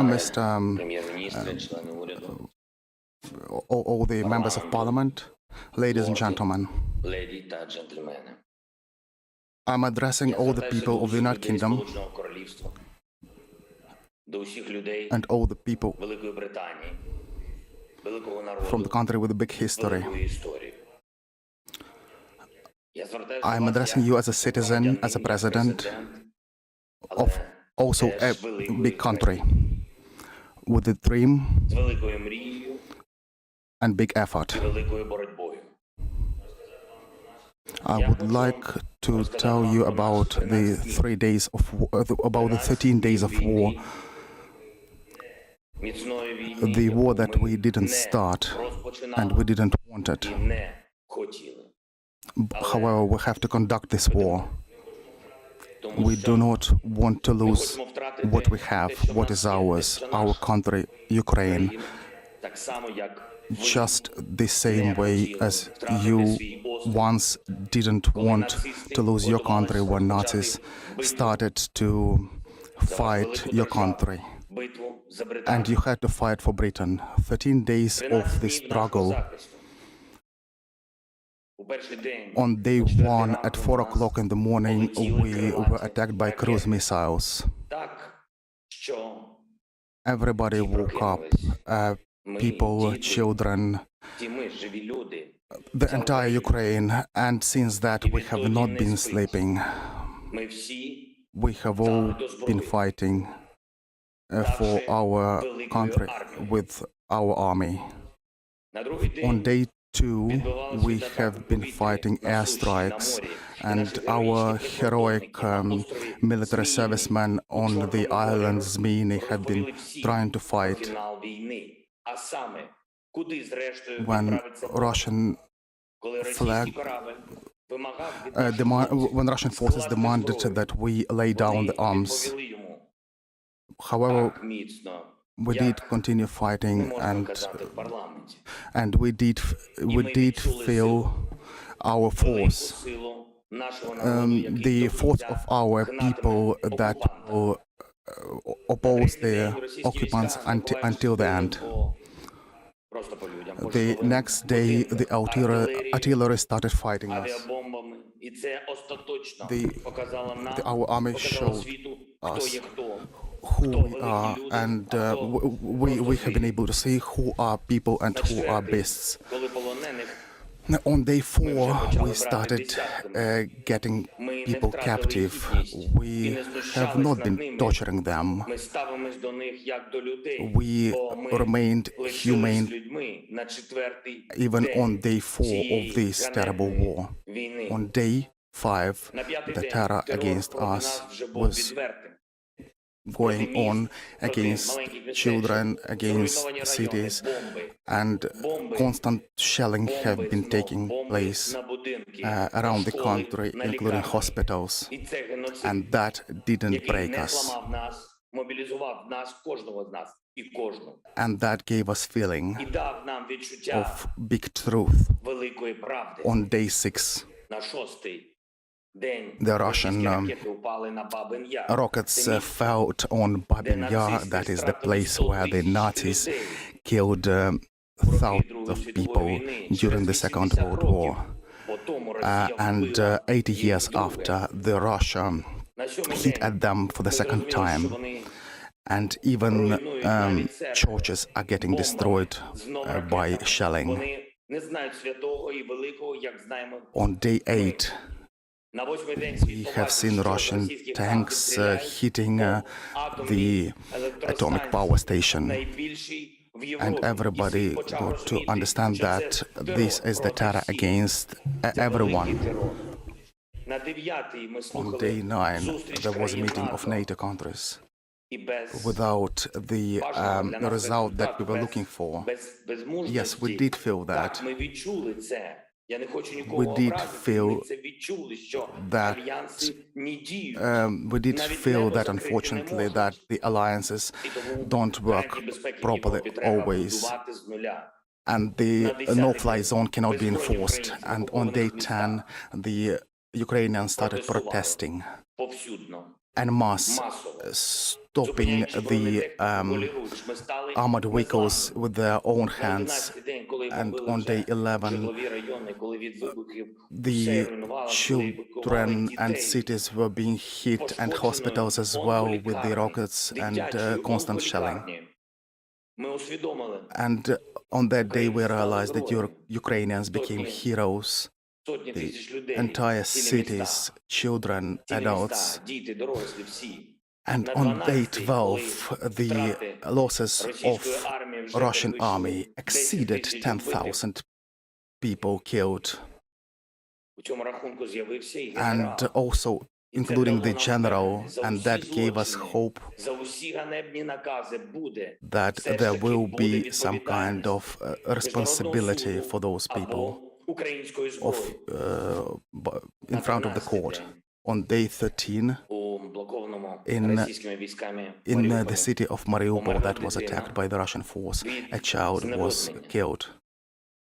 They do not allow any food, any water, and people started panicking. I think everybody can hear that people do not have water over there. Over 13 days of this situation, over 50 children have been killed. These are the children that could have lived, but these people have taken them away from us. The United Kingdom, Ukraine were not looking to have this fall. The Ukraine have not been looking to become big, but they have become big over the days of this war.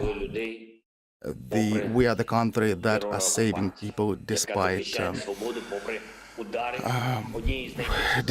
having to fight one of the biggest armies in the world.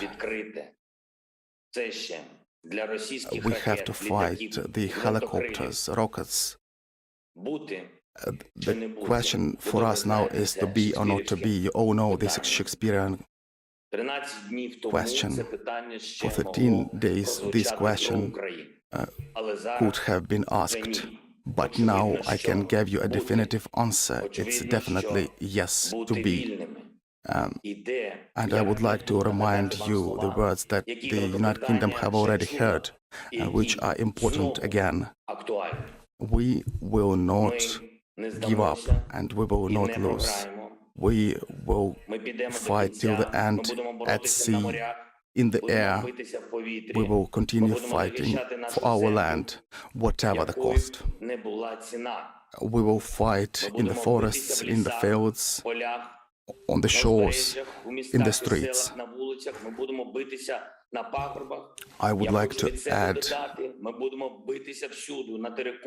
that we will fight on the banks of different rivers like Dnieper, and we are looking for your help, for the help of the civilized countries. We are thankful for this help,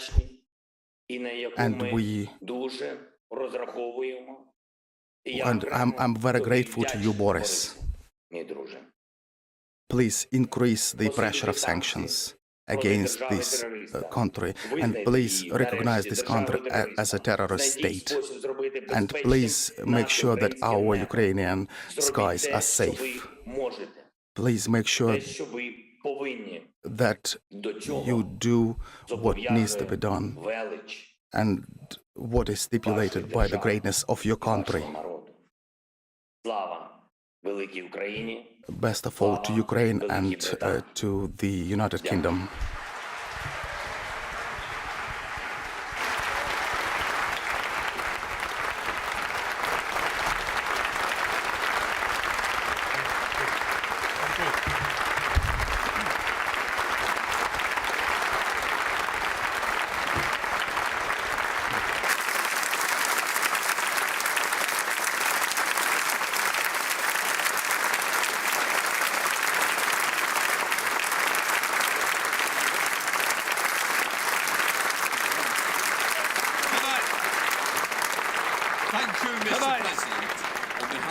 Thank you, Mr. President.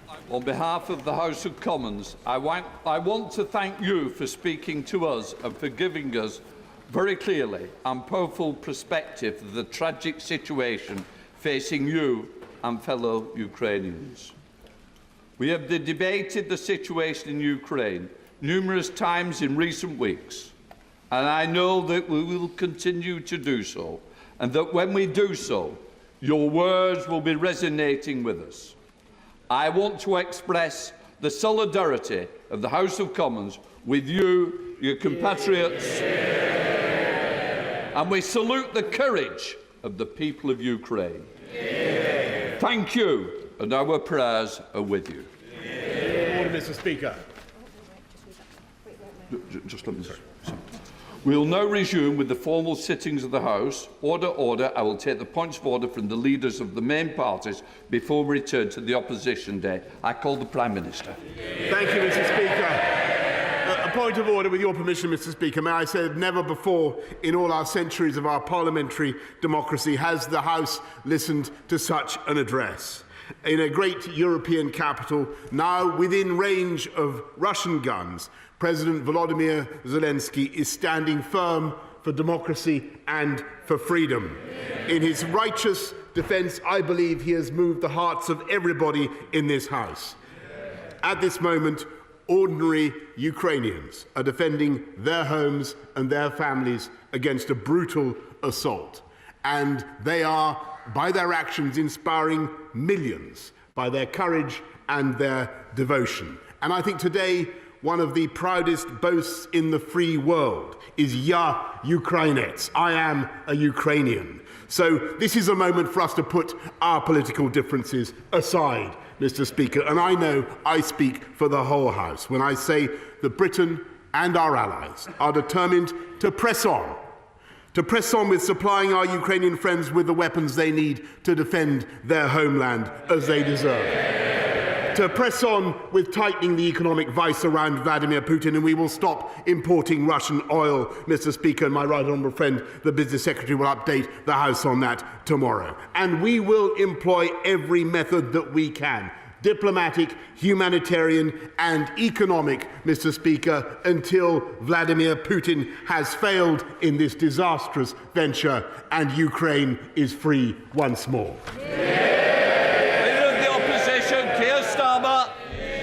On a point of order, Mr. Speaker, every one of us has been moved by the bravery, the resolve and the leadership of President Zelenskyy. Invading troops march through his streets. Shells rain down on his people and assassins seek his life.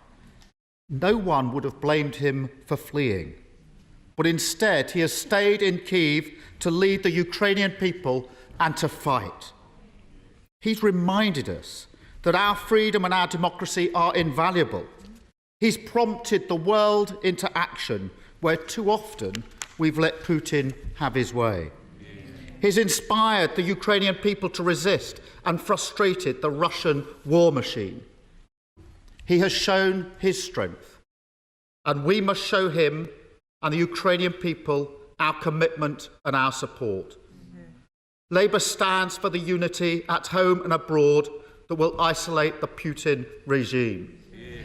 Labour stands for the toughest sanctions that will cripple the Russian state. Labour stands for providing Ukraine with the arms it needs to fight off their invaders.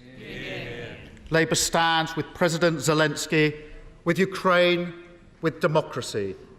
Slava Ukraini. Thank you, Mr. Speaker. Leader of the SNP, Ian Blackford.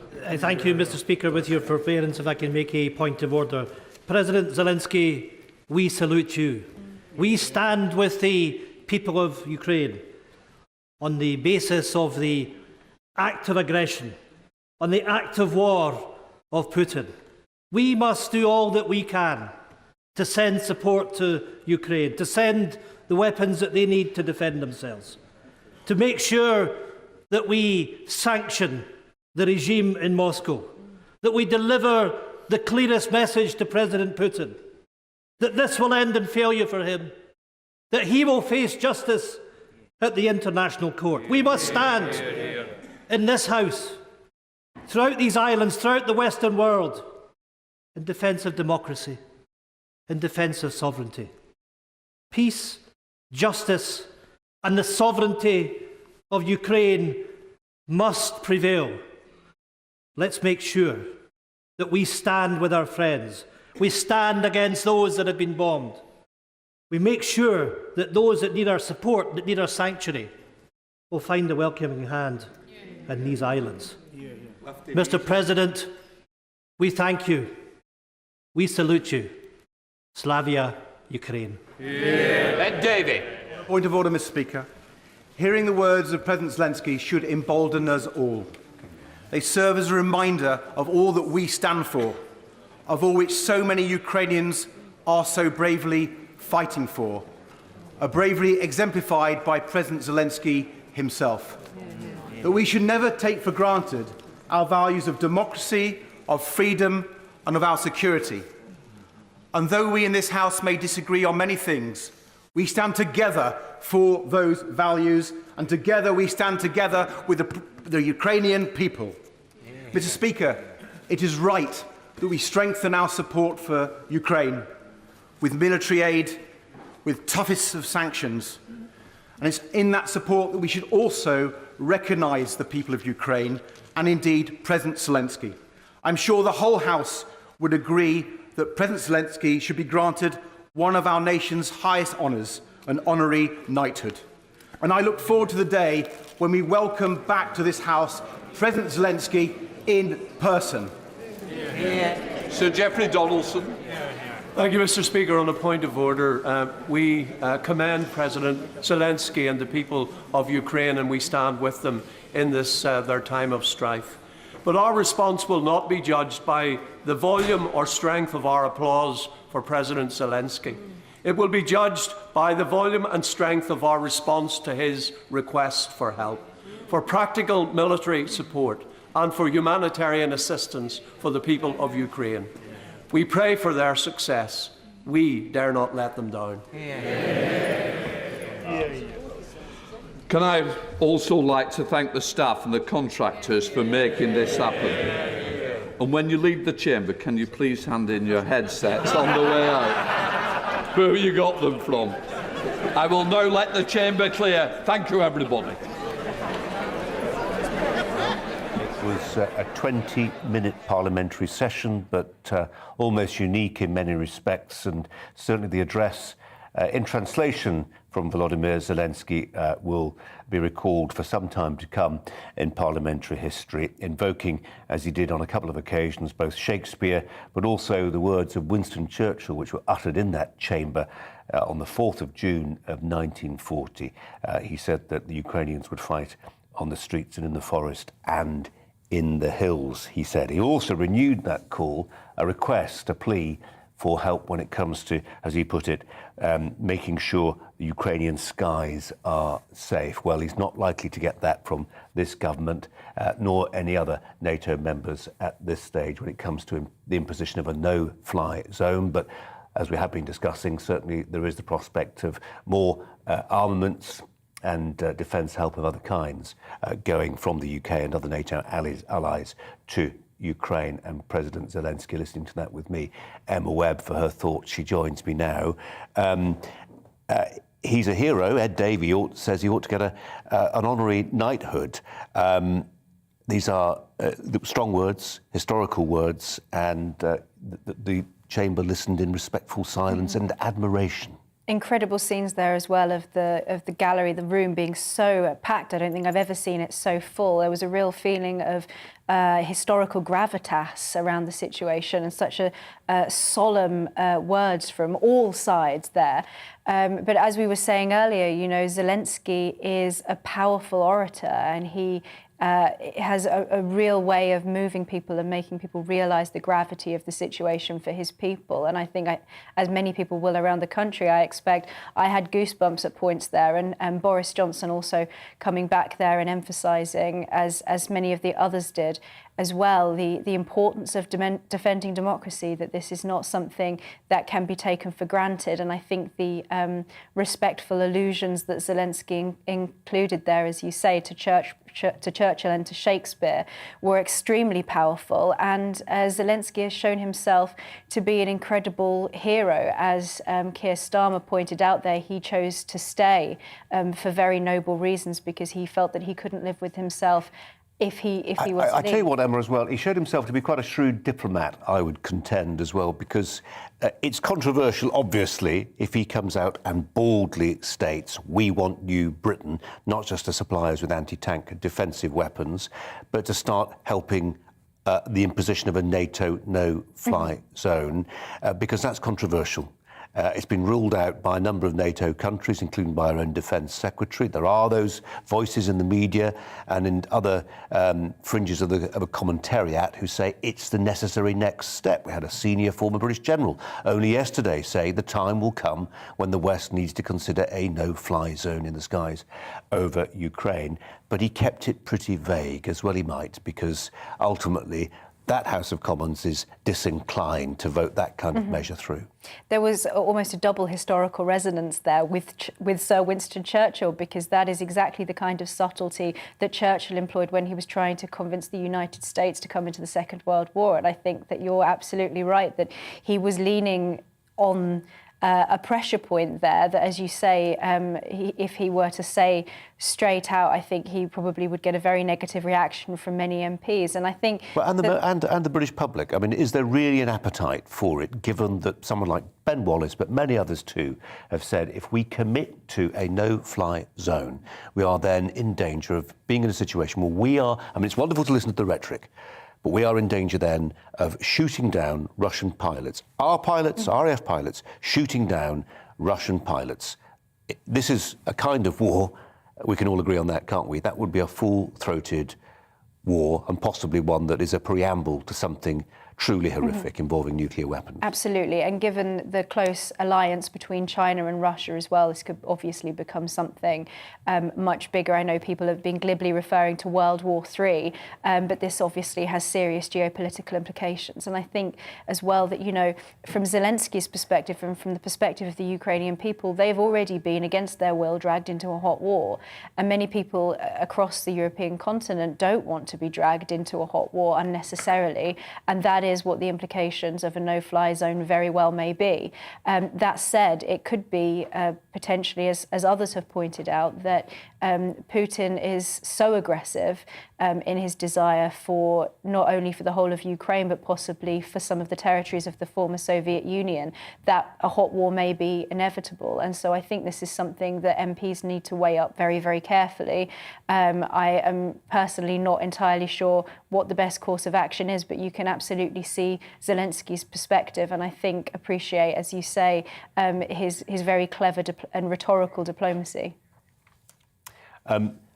Just to recap on a couple of other items of substance, you heard the Prime Minister in that session there talk about the fact that Kwasi Kwarteng, the Business Secretary, will outline tomorrow details of a British import ban on Russian oil that takes effect from the end of this year. That's at a more pedestrian pace than what's been announced in the last hour, thereabouts actually, from Joe Biden, who was speaking in Washington. Let's go to the States now. Sohrab Ahmari is a contributing editor from the American Conservative and a regular contributor to this news channel's output as well. Sohrab, thanks so much for your time. We do appreciate it.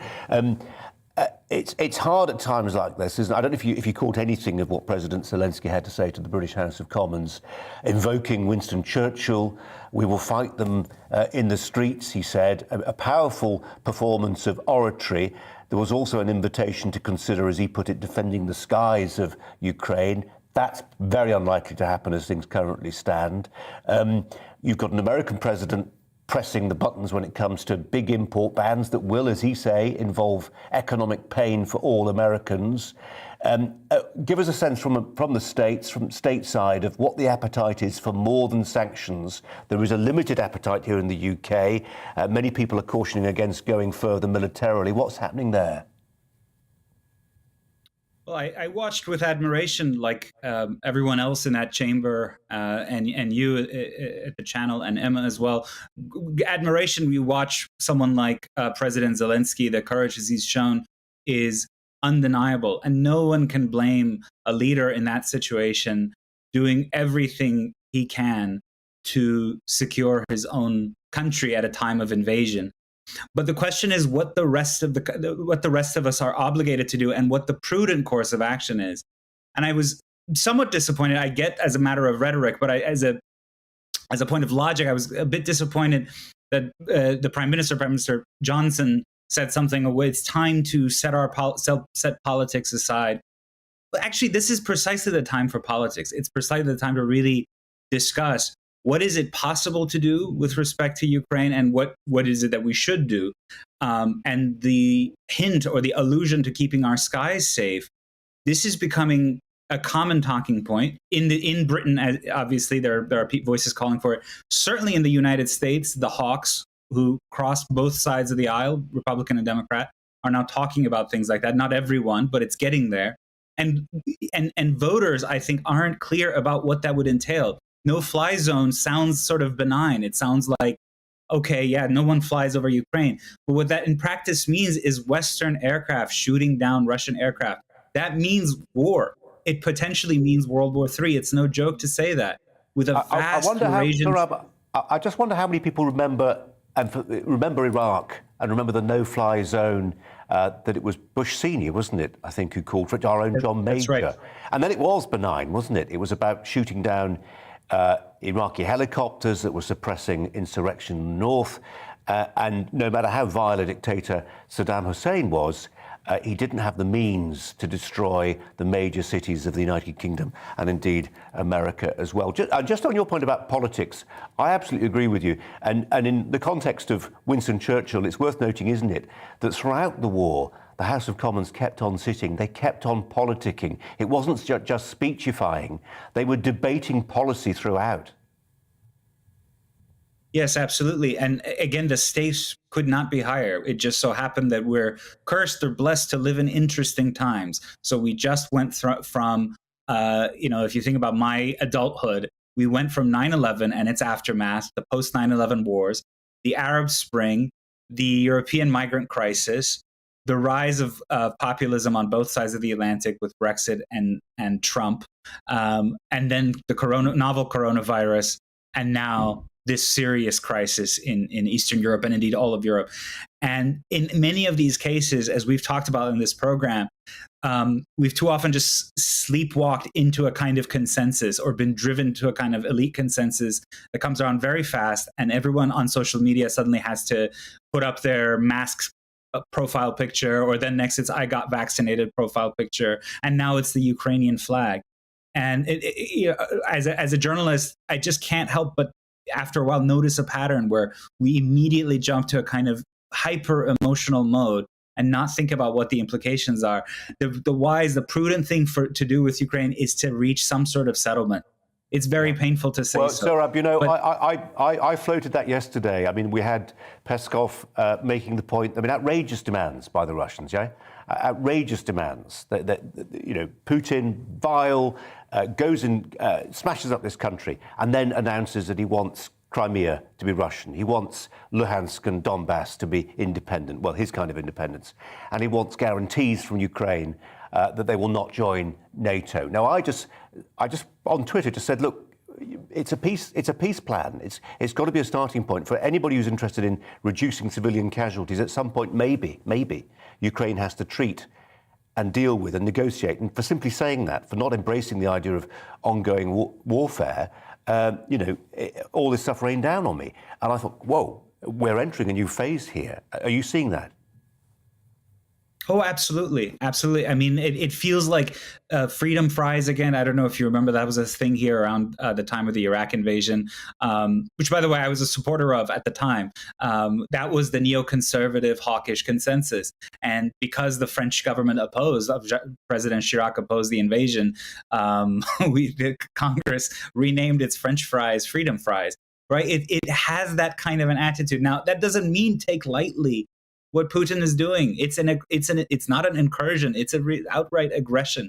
But we have to be realistic about what can be done for Ukraine. And there's a lot of wishful thinking, these decontextualized little images of, oh, the Russians are having tire problems. Oh, the Russians, this Ukrainian grandma shot down a plane with her pickle jar, and it's very emotional. You think, oh, maybe the Ukrainians can win. But all you're doing by flooding this country with arms is prolonging the pain of the Ukrainian people, because the Russian juggernaut is a very serious military. It's a very large armed forces. It's one of the world's most powerful armed forces. And Ukraine cannot stand. So all you're doing is prolonging the pain, when the reasonable course is to reach some sort of settlement. And there are hints, I should say, from Kiev that they're maybe getting there. There's a deputy in the government suggested that they're open to some sort of talk about what Ukraine's neutral status might be. So I think the responsible thing on the part of the West to do is to support that and not to kind of fan these dreams of a...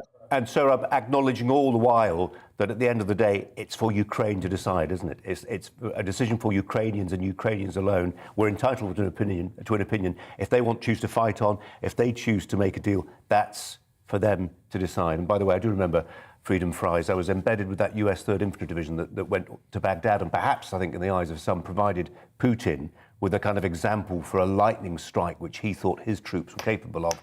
And sadly for him, it's proved they were incapable of. Sohrab Ahmari, really appreciate your time, as ever. So good to talk to you. Thanks very much indeed. Emma Webb is alongside me briefly just to ponder on some of that. Sohrab Ahmari makes a point that won't be popular on Twitter and elsewhere in certain quarters, that when it comes to it, it's a wonderful rhetorical flourish to talk about fighting in the forests and on the hills and on the banks of the Dnieper River. But at some point, there has to be a settlement.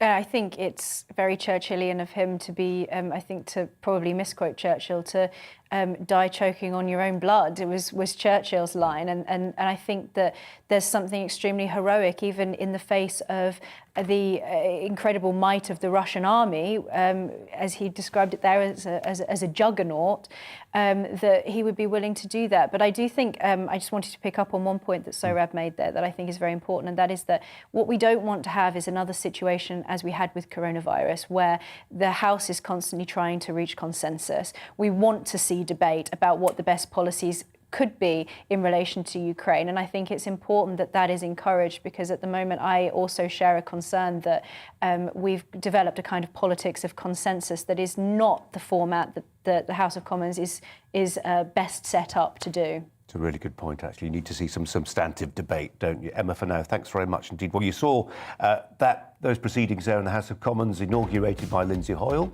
the Speaker. His predecessor, John Bercow, in a bit of bother today. We'll talk that through with Kate Hoey very shortly. But in the meantime, here's the News Bulletin with Polly.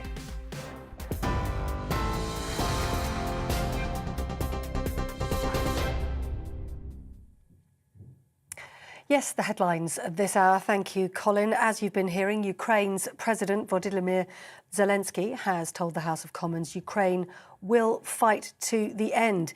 It's the first time a president of another country has addressed the main Westminster chamber.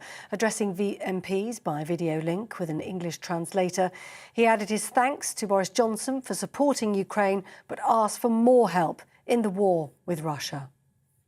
Please increase the pressure of sanctions against this country, and please recognize this country as a terrorist state, and please make sure that our Ukrainian skies are safe.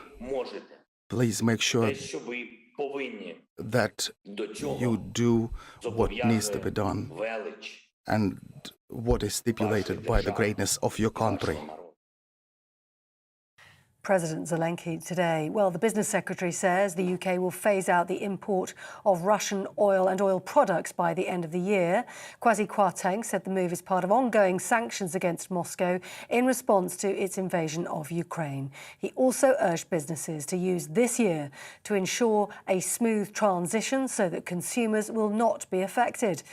Meanwhile, the US President Joe Biden also confirmed earlier America will ban Russian oil, calling it a powerful blow to Russia's economy. And the Ukrainian Foreign Ministry claims Russian forces are now shelling humanitarian evacuation routes from the southern city of Mariupol in Ukraine after ceasefires were put in place across a number of cities. The governor of the northeastern city of Sumy has said the ceasefire has largely held.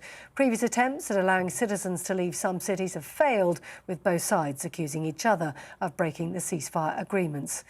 The United Nations Refugee Agency estimates the number leaving the country has now reached 2 million. Those are your latest news headlines on TV, online and on your radio via DAB+.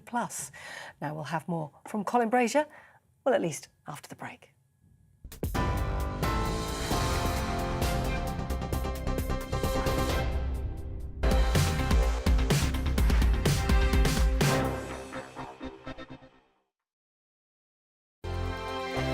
GB News is the UK's home of discussion and debate from all perspectives. To stay up to date on the latest stories, Make sure that you subscribe to the GB News channel. Right here on YouTube. You can watch us live 24/7 across the whole world. You can also check out exclusive content and catch up on previous episodes of your favourite shows. Every day, we ask the questions that you'd ask, so why not add your voice to the conversation in the comments section? Don't forget to subscribe. We are GB News, Britain's news channel. Every night at 11 on GB News, we bring you the next day's stories the day before. It's basically like time travel. If it's a big story, we'll cover it, guaranteed. But we'll also have some fun along the way. Big opinions, big laughs. Sometimes big hair. This is Headliners, the paper review show that won't send you to sleep like the others will. 11 p.m, 7 nights a week. Join us.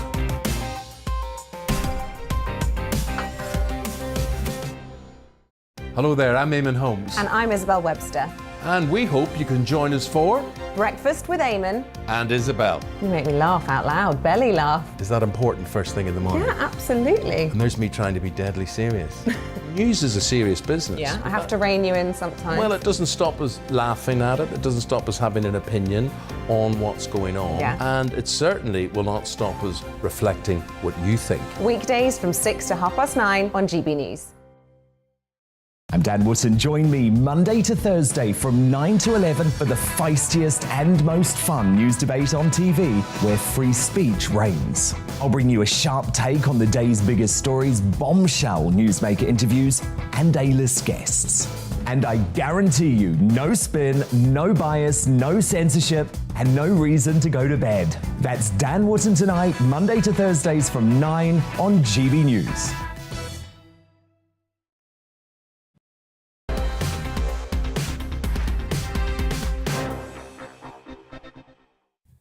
Welcome back. You're with Colin Brazier on GB News, on TV, online and on digital radio. As you've just seen, Ukraine's President Volodymyr Zelenskyy has told the House of Commons that Ukraine will, as he put it, fight to the end. He invoked Winston Churchill and Shakespeare. This is the first time the President of another country has addressed the main Westminster chamber. He also quoted Churchill, as I say, and said that Ukrainian forces would fight on as long as they possibly could. He was addressing MPs by video link with an English translator.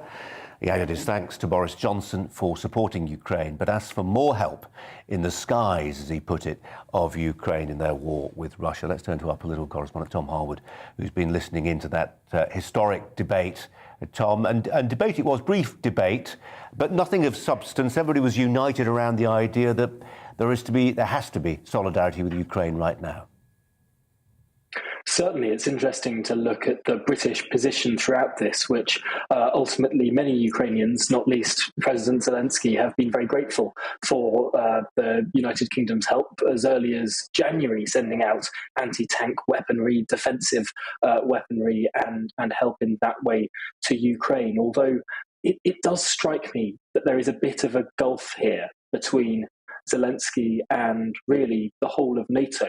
When Zelenskyy said in his address, please make sure that our Ukrainian skies are safe, that in terms is calling for a no-fly zone, something that no Western leader will contemplate. No Western leader will contemplate NATO troops shooting down Russian planes. That means war between NATO and Russia, something that wouldn't be countenanced.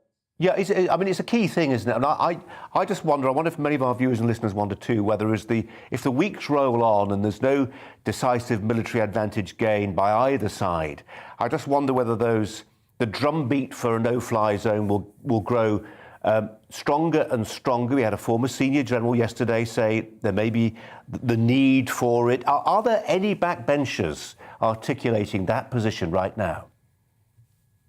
There have been backbenchers articulate this position, not least David Davis 2 weeks ago at the start of this conflict, saying that a no-fly zone should be considered. Equally, Tobias Ellwood, the chair of the Defence Select Committee, has said words to that effect as well. However, it has to be said that throughout this process, throughout the 2 weeks now of war in Ukraine, the watchword has been unity amongst the West, and any NATO member state going sort of off script, if you will, would be damaging to the united front that has been presented. Ultimately, I think it's incredibly unlikely that a no-fly zone would be countenanced for the simple fact that Russia and NATO, a war like that, with Putin acting as erratically as he is, that could risk nuclear conflict. And that's something that no Western leader could countenance. But going back to Zelensky's speech, it was really quite powerful and evocative. You mentioned he evoked both Churchill and Shakespeare. He evoked to be or not to be, saying that Ukraine has decided to be. This is something that has gone back the ties between Ukraine and the United Kingdom since 2015, when British armed forces actually went out to Ukraine and started training Ukrainian troops as their army was professionalizing. Boris Johnson, when he was Foreign Secretary in 2017, 2018, actually met Zelensky as well. The ties between Ukraine and Great Britain and the United Kingdom, I should say, over the last 6 or 7 years have grown incredibly strong. So this moment, this historic moment, when Volodymyr Zelensky addressed the House of Commons in a way that no other foreign leader has ever done before, no other non-MP has ever done, apart from to apologise, this House of Commons chamber, it's really quite seismic, and we shouldn't do down this moment.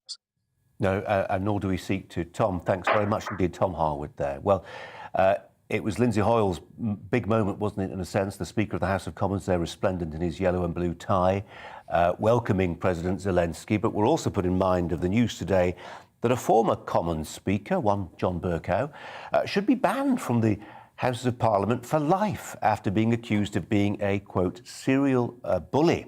This is the work of the Parliamentary Commissioner for Standards, Catherine Stone, who upheld 21 of 35 allegations made by former members of staff, including bullying, swearing at officials and throwing his mobile phone. It's understood that Mr Bercow has been administratively suspended from the Labour Party pending an investigation. The accusations relate to Mr Bercow's behaviour during his decade as Speaker from 2009 to 2019. An independent expert panel called him a serial bully and recommended that he be blocked from holding a pass given to ex-MPs to access the parliamentary estate. They said if he was still a sitting MP, he would likely face expulsion. The former Speaker was the first to be denied a peerage in 230 years.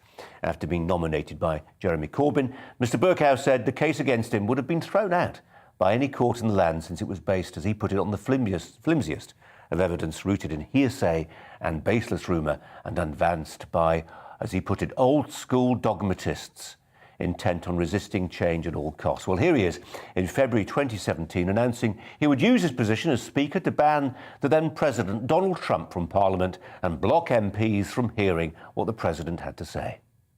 By a foreign leader to both Houses of Parliament is not an automatic right, it is an earned honour. For the imposition of the migrant ban, I would myself have been strongly opposed to an address by President Trump in Westminster Hall. After the imposition of the migrant ban by President Trump, I am even more strongly opposed to an address by President Trump in Westminster Hall. As far as this place is concerned, I feel very strongly that our opposition to racism and to sexism, and our support for equality before the law and an independent judiciary are hugely important considerations in the House of Commons. Well, that wasn't very popular with the government of the day. Let's turn to the independent peer, Baroness Kate Hoey, who joins me now. Kate Hoey, welcome to you. According to these experts, he's a serial liar, he's a serial bully. What say you? Well, I think it's an incredibly damning report from, remember, this is the second sort of report. This is the independent select group looking at what the commissioner herself said and listening to his appeal. And when you read through it, they have absolutely trounced all his reasons why he was appealing it. And there are some pretty dreadful things in it that are coming out when you read the whole detail. And one of the things actually that hasn't been mentioned much, he's now been accused and actually told, the committee have said that he was a serial liar as well. Now, a serial liar to me is, for someone who is in such a senior position, is as shocking as being a serial bully. But both together make it that, quite honestly, I have to say, and in all honesty, that I am absolutely delighted that those three very brave people who were working in Parliament have been completely shown to be telling the truth, and that John Bercow now is probably someone whose life in public life or role in public life is pretty well finished. It should be, if anyone reads that report. Kate Hoey, how much is your obvious, I dare say some people would say justified disdain for John Bercow rooted in his alleged, I'll choose my words as carefully as possible, alleged partiality when it came to Brexit? Yes, I don't think you can actually distinguish the two things, because what he did do quite a lot was pick on individual MPs. Now, MPs can stand up for themselves, and what was terrible was this was staff, and certainly one of the staff who was not a senior person, but he used to pick on members of Parliament as well, and publicly kind of denounce them, and of course a lot of people then would sort of laugh, but it was really particularly horrible for the individual member of Parliament. But he did show his bias right through the whole debate after we had left the European Union, and I blame him, actually. I genuinely blame him for, all your viewers will remember those 2 or 3 years of just chaos and absolute the scenes in Parliament when we were going through a lot of the discussions about the EU.